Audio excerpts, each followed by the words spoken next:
सुन रहे हैं श्री रामचरितमानस का अयोध्या कांड भाग 51।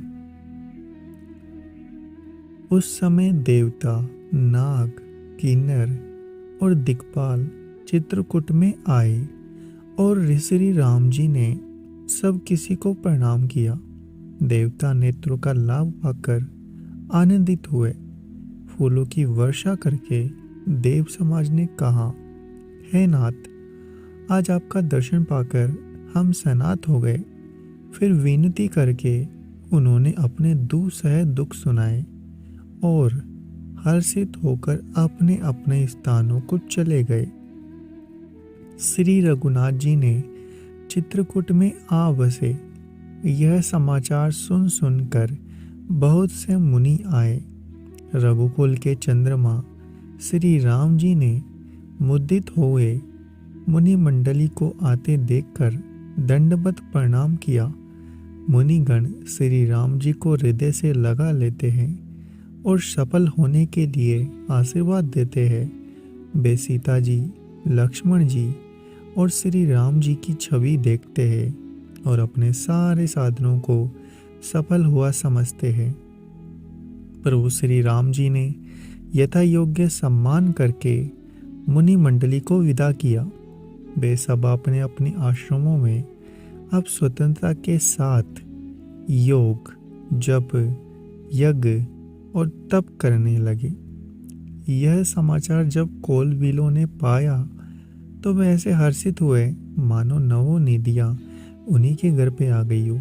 वे दोनों कंद, मूल, फल भर भर कर चले मानो दरिद्र सोना लूटने चले हो।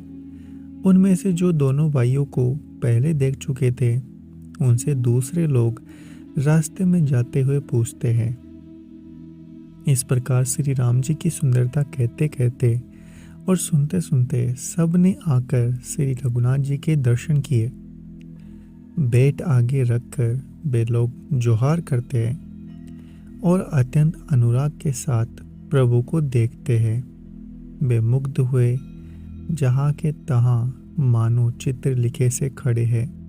उनके शरीर पुलकित है और नेत्रों में प्रेमाश्रु के जल की बाढ़ आ रही है। श्री राम जी ने उन सबको प्रेम में मग्न जाना और प्रिय वचन कहकर सबका सम्मान किया। वे बार बार प्रभु श्री राम जी को जोहर करते हुए हाथ जोड़कर विनती वचन कहते हैं। हे नाथ, प्रभु, आपके चरणों का दर्शन पाकर अब हम सनात हो गए। हे कौशल राज, हमारे ही भाग्य से आपका यह शुभ आगमन हुआ है। हे नाथ, जहाँ जहाँ आपने अपने चरण रखे हैं, वे पृथ्वी, वन, मार्ग और पहाड़ धन्य हैं। वे वन में विचरने वाले पक्षी और पशु धन्य हैं, जो आपको देखकर सफल जन्म हो गए। हम सब भी अपने परिवार सहित धन्य हैं, जिन्होंने नेत्र भरकर आपका दर्शन किया। आपने बड़ी अच्छी जगह विचार कर निवास किया है। यहाँ सभी ऋतुओं में आप सुखी रहिएगा। हम लोग सब प्रकार से हाथी, सिंह, सर्प, बाघों से बचाकर आपकी सेवा करेंगे। हे प्रभु, यहाँ के बीहड़ वन, पहाड़, गुफाएं, दर्रे सब पग पग हमारे देखे हुए हैं। हम बहा बहा आपको शिकार खिलवाएंगे और तालाब, झरने आदि जलाशयों को दिखाएंगे। हम कुटुंब समेत आपके सेवक हैं। हे नाथ, इसलिए हमें आज्ञा देने में संकोच न कीजिए। जो वेदों के वचन मुनियों के मन में आगम हैं, वे करुणा के दाम प्रभु श्री राम जी वीलों के वचन इस तरह सुन रहे हैं जैसे पिता बालकों के वचन सुनता है। श्री राम जी को केवल प्रेम प्यारा है। जो जानने वाला हो वह जान ले। तब श्री राम जी ने प्रेम से परिपुष्ट हुए कोमल वचन कहकर उन सब वन में विचरने वाले लोगों को संतुष्ट किया। फिर उनको विदा किया। वे सिर नवाकर चले और प्रभु के गुण कहते कहते सुनते सुनते घर आए। इस प्रकार देवता मुनियों को सुख देने दोनों भाई सीता जी समेत वन में निवास करने लगे। जब से श्री रघुनाथ जी वन में आकर रहे, तब से वन मंगलदायक हो गया। अनेकों प्रकार के वृक्ष फूलते और फलते हैं। उन पर लिपटी हुई सुंदर वेलों के मंडप तने हैं। विकल्प वृक्ष के समान स्वाभाविक ही सुंदर है, मानो वे देवताओं के वन नंद वन को छोड़कर आए हो। बोरों की पंक्तियाँ बहुत ही सुंदर गुंजार करती है और सुख देने वाली शीतल मंद सुगंधित हवा चलती रहती है। नीलकंठ कोयल, तोते, पपीहे, चकवे और चकोर आदि पक्षी कानों को सुख देने वाली, चित्त को चुराने वाली तरह तरह की बोलियां बोलते हैं। हाथी, सिंह, बंदर, सुअर, हिरन, ये सब वेद छोड़कर साथ साथ विचरते हैं। शिकार लिए फिरते हुए श्री राम जी की छवि को देखकर पशुओं के समूह विशेष आनंदित होते हैं। जगत में जहाँ तक देवताओं के वन हैं, सब श्री राम जी के वन को देखकर सिहाते हैं। गंगा, सरस्वती, सूर्य कुमारी, यमुना, नर्मदा, गोदावरी आदि धन्य नदियाँ, सारे तालाब, समुद्र, नदी और अनेकों नद सब मंदाकिनी की बड़ाई करते हैं। उदयाचल, अस्ताचल, कैलाश, मंदराचल और सुमेरु आदि सब जो देवताओं के रहने के स्थान हैं, और हिमालय आदि जितने पर्वत हैं, सभी चित्रकूट का यश गाते हैं। विंध्याचल बड़ा आनंदित है, उसके मन में सुख समाता नहीं, क्योंकि उसने बिना परिश्रम ही बहुत बड़ी बड़ाई पा ली है। चित्रकूट के पशु, बैल, वृक्ष, तृण, अंकुर आदि सभी जातियां पुण्य की राशि है और धन्य हैं। देवता दिन रात ऐसा कहते हैं। आँखों वाले जीव श्री राम जी को देखकर जन्म का फल पाकर शोक रहित हो जाते हैं और अचर भगवान की चरण रज का स्पर्श पाकर सुखी होते हैं। यो सभी परम पद के अधिकारी हो गए। वह वन और पर्वत स्वाभाविक ही सुंदर, मंगलमय और अत्यंत पवित्रों को भी पवित्र करने वाला है। उसकी महिमा किस प्रकार कही जाए। जहाँ सुख के समुद्र श्री राम जी ने निवास किया है, क्षीर सागर को त्याग कर, अयोध्या को छोड़कर, जहाँ सीता जी, लक्ष्मण जी और श्री राम जी आकर रहे, उस वन की जैसी परम शोभा है, उसको हजार सुख देने वाले जो लाख शेख जी है, वे भी नहीं कह सकते। उसे भला मैं किस प्रकार से वर्णन करके कह सकता हूँ। कई पोखरे का कछुआ भी मंदराचल उठा सकता है। लक्ष्मण जी मन, वचन, कर्म से श्री राम जी की सेवा करते हैं। उनके शील और स्नेह का वर्णन नहीं किया जा सकता।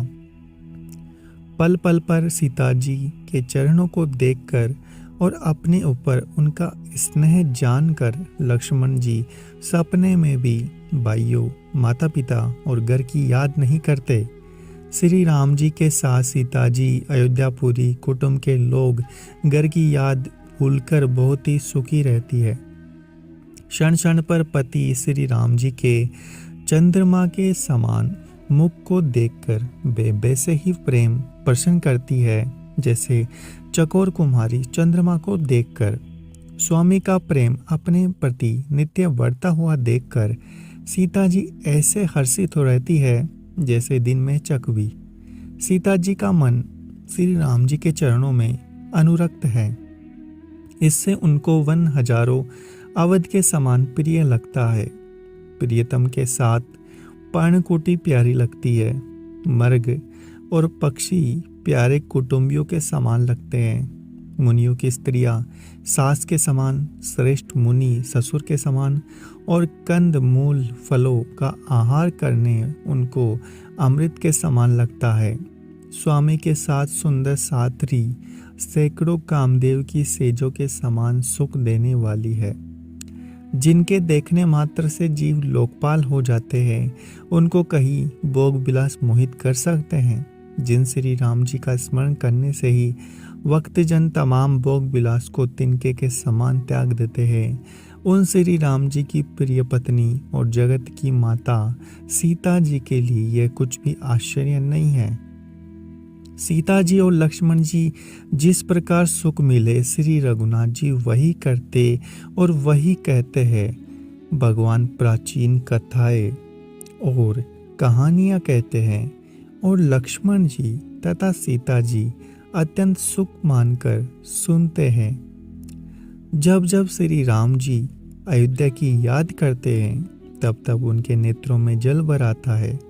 माता पिता, कुटुंबियों और भाइयों भरत के प्रेम, शील, सेवा भाव को याद करके कृपा के समुद्र श्री राम जी दुखी हो जाते हैं, किंतु फिर कुछ समय समझकर धीरज धारण करा लेते हैं। श्री राम जी को दुखी देखकर सीता जी और लक्ष्मण जी भी व्याकुल हो जाते हैं। जैसे किसी मनुष्य की परछाई उस मनुष्य के समान ही चेष्टा करती है। तब धीर, कृपालु और भक्तों के हृदयों को शीतल करने वाले, चंदन रूप रघुकुल को आनंदित करने वाले श्री राम जी प्यारी पत्नी और प्यारी भाई लक्ष्मण की दशा देखकर कुछ पवित्र कथाएं कहने लगते हैं, जिन्हें सुनकर लक्ष्मण जी और सीता जी सुख प्राप्त करते हैं। लक्ष्मण जी और सीता जी सहित श्री राम जी पर्णकोटि में ऐसे सुशोभित है जैसे अमरावती में इंद्र अपनी पत्नी सची और पुत्र जयंत सहित बसता है। प्रभु श्री राम जी सीता जी और लक्ष्मण जी की कैसी संभाल रखते हैं, जैसे पलके नेत्रों के गोलकों की। इधर लक्ष्मण जी और सीता जी श्री राम जी की ऐसी सेवा करते हैं जैसे अज्ञानी मनुष्य शरीर की करते हैं। पक्षी, पशु, देवता, तपस्वियों के हितकारी प्रभु इस प्रकार सुखपूर्वक वन में निवास कर रहे हैं। तुलसीदास जी कहते हैं, मैंने श्री राम जी का सुंदर वन गमन कहा। अब जिस तरह सुमंत्र अयोध्या में आगे वह कथा सुनो।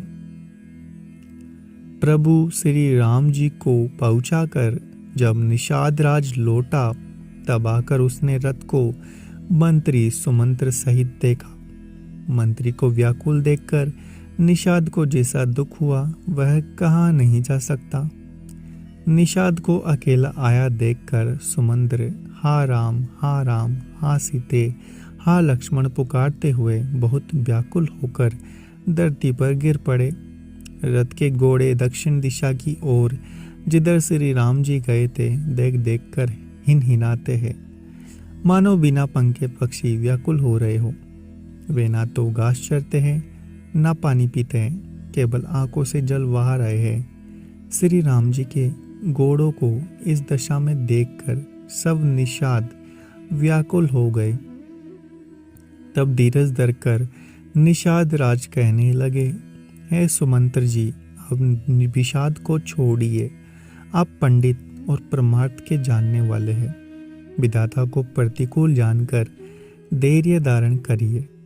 कोमल वाणी से बाती बाती की कथाएं कहकर निषाद ने जबरदस्ती लाकर सुमंत्र को रथ पर बिठाया, परंतु शोक के मारे वे इतने शिथिल हो गए कि रथ को हाँक नहीं सकते। उनके हृदय में श्री राम जी के विरह की बड़ी तीव्र वेदना है। घोड़े और फड़फड़ाते हैं, ठीक रास्ते पर नहीं चलते, मानो जंगली पशु लाकर रथ में जोत दिए हैं। वे श्री राम जी के वियोगी घोड़े कभी ठोकर खाकर गिर पड़ते हैं, कभी घूम घूम कर पीछे की ओर देखने लगते हैं। वे तीक्ष्ण दुख से व्याकुल है। जो कोई राम, लक्ष्मण, जानकी का नाम लेता है, वे घोड़े हिक हिकाकर उसकी ओर प्यार से देखने लगते हैं। घोड़ों की विरह दशा कैसी कही जा सकती है। वे ऐसे व्याकुल है जैसे मणि के बिना सांप व्याकुल होता है। मंत्री और घोड़ों की यह दशा देखकर निषाद राज विषाद के वश हो गया। तब उसने अपने 4 उत्तम सेवक बुलाकर सारथी के साथ कर दिए। निषाद राज गुह सारथी सुमंत्र जी को पहुंचाकर विदा करके लौटा। उसके विरह और दुख का वर्णन नहीं किया जा सकता। वे चारों निषाद रथ लेकर अवध को चले। सुमंत्र और घोड़ों को देखकर वे भी क्षण क्षण भर में विषाद में डूब जाते थे। व्याकुल और दुखदीन हुए सुमंत्र जी सोचते हैं कि श्री रघुवीर के बिना जीने को धिक्कार है। आखिर यह अदम शरीर रहेगा तो है ही नहीं। अभी श्री राम जी के बिछुड़ते ही छूटकर इसने यश क्यों नहीं ले लिया। ये प्राण अपयस और पाप के बोंडे हो गए। अब ये किस कारण कुछ नहीं करते। हाय नीच मन, मौका चूक गया। अब भी तो हृदय के दो टुकड़े नहीं हो जाते। सुमंत्र हाथ मल मल कर और सिर पीट पीट कर पछताते हैं, मानो कोई कंजूस धन का खजाना खो बैठा हो। वे इस प्रकार चले मानो कोई बड़ा योद्धा वीर का बाना बजाकर, उनको पहनकर और उत्तम सूरवीर कहलाकर युद्ध से भाग चला हो। जैसे कोई विवेकशील वेद का ज्ञाता, साधु सम्मत आचरणों वाला और उत्तम जाति का ब्राह्मण धोखे से मदिरा पी ले और पीछे पछतावे, उसी प्रकार मंत्री सुमंत्र सोच कर रहे हैं। जैसे किसी उत्तम कुल वाली, साधु स्वभाव की, समझदार और मन वचन कर्म से पति ही देवता मानने वाली पतिव्रता स्त्री को भाग्यवश पति को छोड़कर रहना पड़े। उस समय उसके हृदय में जैसे भयानक संताप होता है, वैसे ही मंत्री के हृदय में हो रहा है। नेत्रों में जल भरा है, दृष्टि मंद हो गई है, कानों से सुना ही नहीं पड़ता। व्याकुल हुई बुद्धि बेठिकाने हो रही है, होठ सूख रहे हैं, मुंह में लाठी लग गई है। किंतु ये सब मृत्यु के लक्षण हो जाने पर भी प्राण नहीं निकलते, क्योंकि हृदय में अवधि रूपी कीवाड़ लगे हैं। अर्थात 14 वर्ष बीत जाने पर भगवान फिर मिलेंगे, यही आशा रुकावट डाल रही है। सुमंत्र जी के मुख का रंग बदल गया है, जो देखा नहीं जाता। ऐसा मालूम होता है मानो इन्होंने माता पिता को मार डाला। उनके मन में राम वियोग रूपी आने की महान ग्लानि छा रही है। जैसे कोई पापी मनुष्य नरक को जाता हुआ रास्ते में सोच कर रहा हो, मुंह से वचन नहीं निकलते, हृदय में पछताते हैं कि मैं अयोध्या में जाकर क्या देखूंगा। श्री राम जी से शून्य रथ को जो भी देखेगा वही मुझे देखने में संकोच करेगा, अर्थात मेरा मुंह नहीं देखना चाहेगा। नगर के सब व्याकुल स्त्री पुरुष जब दौड़कर मुझसे पूछेंगे, तब मैं हृदय पर वज्र रखकर सबको उत्तर दूंगा। जब दीन दुखी सब माताएं पूछेंगी, तब हे विधाता मैं उन्हें क्या कहूँगा। जब लक्ष्मण जी की माता मुझसे पूछेंगी, तब मैं उन्हें कौन सा सुखदायी संदेशा कहूँगा। श्री राम जी की माता जब इस प्रकार दौड़ी आएंगी, जैसे नई ब्याही हुई गो बछड़े को याद करके दौड़ी आती है, तब उनके पूछने पर उन्हें यह उत्तर दूंगा कि श्री राम लक्ष्मण सीता वन को चले गए। जो भी पूछेगा उसे यही उत्तर देना पड़ेगा, हाय अयोध्या जाकर अब मुझे यही सुख लेना है। जब दुख से दीन महाराज, जिनका जीवन श्री रघुनाथ जी के ही अधीन है, उससे पूछेंगे, तब मैं कौन सा मुंह लेकर उन्हें उत्तर दूंगा कि मैं राजकुमारों को कुशलतापूर्वक पहुंचा आया हूँ। लक्ष्मण सीता श्री राम का समाचार सुनते ही महाराज तिनके की तरह शरीर त्याग देंगे। श्री राम जी रूपी जल के बिछड़ते ही मेरा हृदय कीचड़ की तरह फट नहीं गया। इससे मैं जानता हूँ कि विधाता ने मुझे यह यातना शरीर ही दिया है। सुमंत्र इस प्रकार मार्ग में पछतावा कर रहे थे। इतने में ही रथ तुरंत तमसा नदी के तट पर आ पहुंचा। मंत्री के विनय करके चारों निषादों को विदा किया। बेनिषाद बड़े विषाद व्याकुल होते हुए सुमंत्र के पैरों पर पड़कर लौटने लगे। नगरों में प्रवेश करके मंत्री ऐसे सकुचाते हैं मानो गुरु ब्राह्मण गौ को मार कर आए हो। सारा दिन एक पेड़ के नीचे बैठकर बिताया। जब संध्या हुई तब मौका मिला। अंधेरा होने पर उन्होंने अयोध्या में प्रवेश किया। रथ को दरवाजे पर खड़ा करके वे चुपके से महल में घुसे। जिन जिन लोगों को यह समाचार सुन पाया वे सभी रथ देखने को राजद्वार पर आए। रथ को पहचान कर और घोड़ों को व्याकुल देखकर उनके शरीर ऐसे गले जा रहे हैं जैसे घास में ओले। नगर के स्त्री पुरुष जैसे व्याकुल है जैसे जल के घटने पर मछलियां। मंत्री का अकेले ही आना सुनकर सारा रनिवास व्याकुल हो गया। राजमहल उनको ऐसा भयानक लगा मानो प्रेतों का निवास स्थान हो। अत्यंत आर्त होकर सब रानियां पूछती है पर सुमंत्र को कुछ उत्तर नहीं आता। उनकी वाणी विकल हो गई है, रुक गई है, ना कानों से सुनाई पड़ता है ना आंखों से कुछ सूझता है। वे जो भी सामने आता है उससे पूछते हैं, कहो राजा कहाँ है। दासिया मंत्री को व्याकुल देखकर उन्हें कौशल्या जी के महल में लिवा गई। सुमंत्र ने जाकर बाहर राजा को कैसा देखा मानो बिना अमृत का चंद्रमा हो। राजा आसन, सैया और आभूषणों से रहित बिल्कुल मलिन पृथ्वी पर पड़े हुए हैं। लंबी सांसें लेकर इस प्रकार सोच रहे हैं मानो राजा ययाति स्वर्ग से गिरकर सोच कर रहे हो। राजा क्षण क्षण में सोच से छाती भर लेते। ऐसी विकल दशा है मानो संपाति पंखों के जल जाने पर गिर पड़ा हो। राजा बार बार राम राम, हाँ स्नेही कहते हैं, फिर हाँ राम, हाँ लक्ष्मण, हाँ जानकी ऐसा कहने लगते हैं। मंत्री ने देखकर जय जीव कहकर दंडवत प्रणाम किया। सुनते ही राजा व्याकुल हो उठे, बोले, सुमंत्र कहो राम कहाँ है। राजा ने सुमंत्र को हृदय से लगा लिया मानो डूबते हुए आदमी को कुछ सहारा मिल गया। मंत्री को स्नेह के साथ बिठाकर नेत्रों में जल भरकर राजा पूछने लगे, है मेरे प्रेमी सखा, श्री राम की कुशल कहो, बताओ श्री राम, लक्ष्मण और जानकी कहाँ हैं? उन्हें लौटा लाए हो कि वे वन को चले गए?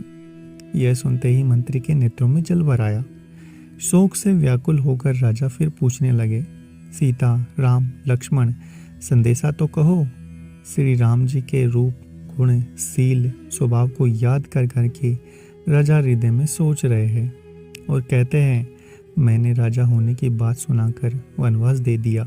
यह सुनकर भी जिसके मन में हर्ष विषाद नहीं हुआ, ऐसे पुत्र के बिछड़ने पर भी मेरे प्राण नहीं गए, तब मेरे समान बड़ा पापी कौन होगा। हे सका, श्री राम जानकी की और लक्ष्मण कहाँ हैं? मुझे भी वहाँ पहुँचा दो, नहीं तो मैं सत्य भाव से कहता हूँ मेरे प्राण आप चलना ही चाहते हैं। राजा बार बार मंत्री से पूछते हैं, मेरे प्रियतम पुत्रों का संदेशा सुनाओ। हे सका, तुम तुरंत वही उपाय करो जिससे श्री राम, लक्ष्मण और सीता को मुझे आंखों दिखा दो। मंत्री धीरज धरकर कोमल वाणी बोले, महाराज आप पंडित और ज्ञानी हैं। हे देव, आप सूरवीर और उत्तम धैर्यवान पुरुषों में श्रेष्ठ है। आपने सदा साधुओं के समाज का सेवन किया है।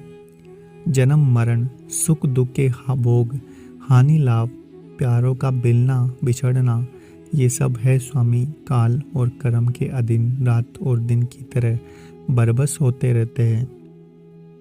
मूर्ख लोग सुख में हर्षित होते और दुख में रोते हैं, पर धीर पुरुष अपने मन में दोनों को समान समझते हैं। हे सबके हितकारी, आप विवेक विचार कर धीरज धरिए और शोक का परित्याग कीजिए।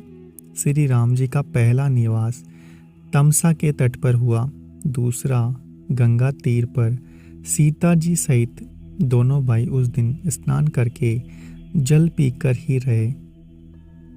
केवट ने बहुत सेवा की, वह रात सिंगरौर में ही बिताई। दूसरे दिन सवेरा होते ही बड़ का दूध मंगाया। उससे श्री राम लक्ष्मण ने अपने पैरों पर जटाओं के मुकुट बनाए। तब श्री राम जी ने सका निषाद राज ने नाव मंगाई। पहले प्रिया सीता जी को उस पर चढ़ाकर फिर श्री रघुनाथ जी चढ़े। फिर लक्ष्मण जी ने धनुष बाण सजा कर रखे और प्रभु श्री राम जी की आज्ञा पाकर स्वयं चढ़े। मुझे व्याकुल देखकर श्री राम जी ने धीरज धरकर मधुर वचन बोले, हे तात, पिताजी से मेरा प्रणाम कहना, मेरी ओर से बार बार उनके चरण कमल पकड़ना, फिर पाँव पकड़कर विनती करना कि हे पिताजी, आप मेरी चिंता ना करें। आपकी कृपा, अनुग्रह और पुण्य से वन में और मार्ग में हमारा कुशल मंगल होगा। हे पिताजी, आपके अनुग्रह से मैं वन में जाते हुए सब प्रकार सुख पाऊंगा। आज्ञा का भलीभांति पालन करके, चरण कमलों का दर्शन करके कुशल पूर्वक फिर लौट आऊंगा। सब माताओं के पैरों पर जाना, उनका समाधान करके और उनसे बहुत विनती करके।